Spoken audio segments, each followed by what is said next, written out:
the more time passes, the less I want to see Notre Dame in the playoff. Even though I think Notre Dame's a really good team. I think they're a playoff caliber team. They just haven't had a playoff caliber season. They have a good win over USC, beat them by 10 points at home in the rain. Okay, that's a good win. I've got USC inside my top 20. By the way, for those watching on YouTube, I'm going to throw up my latest top 25 rankings. You may notice that unlike the playoff committee, I've got Miami ahead of Notre Dame. Why? Because Miami beat Notre Dame. I watched it happen. And even though I agree with what the committee is messaging by keeping Notre Dame ahead of Miami, we'll see what they do this week on Tuesday night. I agree with what they're saying, which is, who do I think is the better football team? The answer is Notre Dame. That is not what I want rankings to be about. That is not what my rankings are about. Miami has moved ahead because the losses that they had, by the way, one of them is to a team you can see here on YouTube. I have inside the top 25 in SMU. And Louisville's not a great loss, but they're not a horrible loss either. They're fine.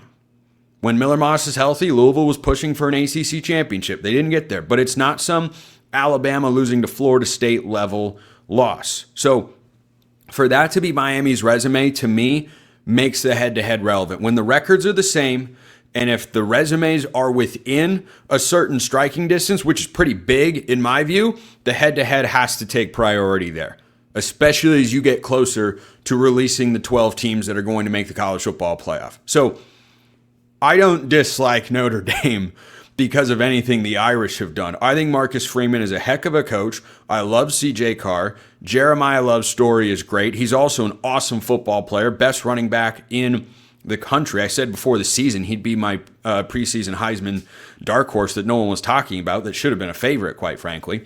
Or I didn't feel like enough folks were talking about. Anyway, I love all of that about Notre Dame. Guess what? I don't want that game against Miami to not matter, because the ramifications for college football in the long run, I think, could be pretty dire.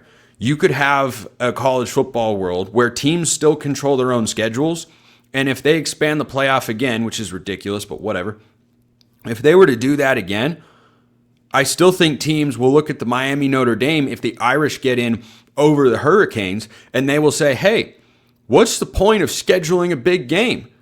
And I'm going to come on this show and commend all the teams that have kept those sorts of games, right? Notre Dame has done that.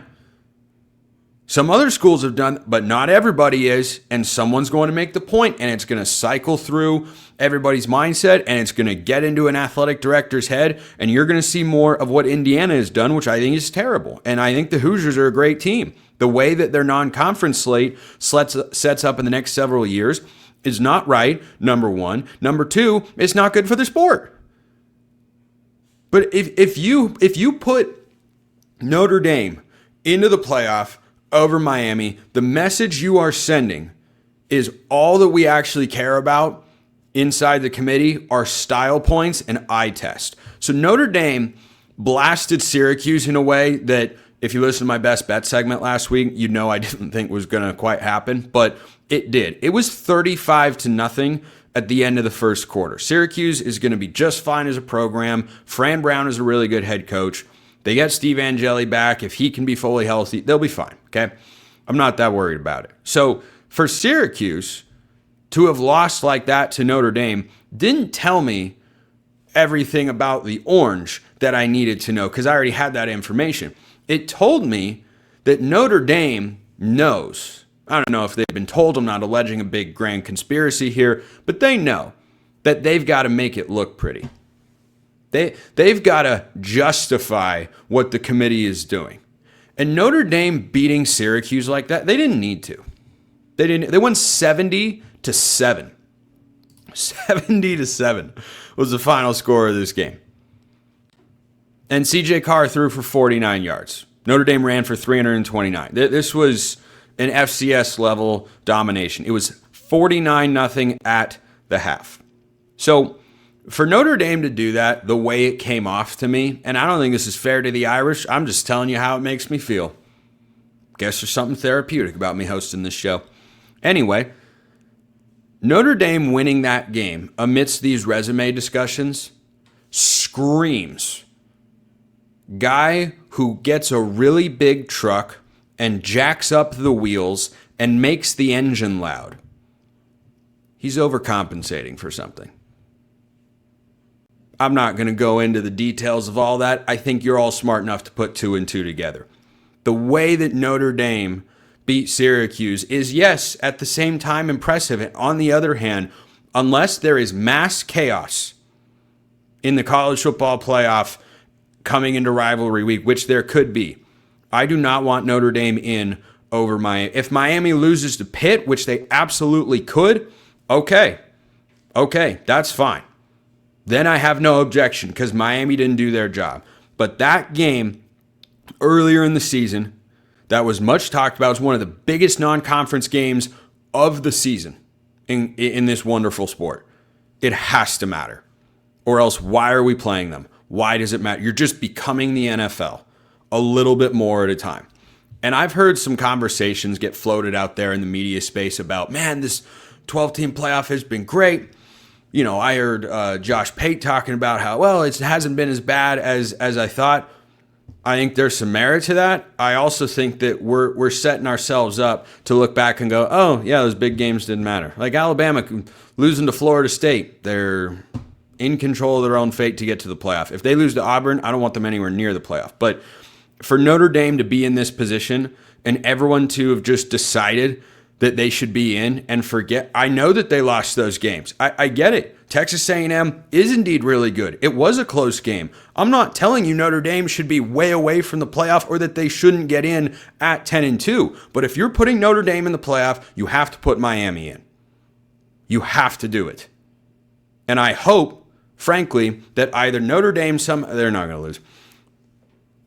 I hope that either Miami loses to make this simpler. I'm not rooting for that. This is a difficult thing to communicate. Just from an overall health of the sport standpoint, I don't want 10-2 Notre Dame in the playoff and 10-2 Miami not in the playoff.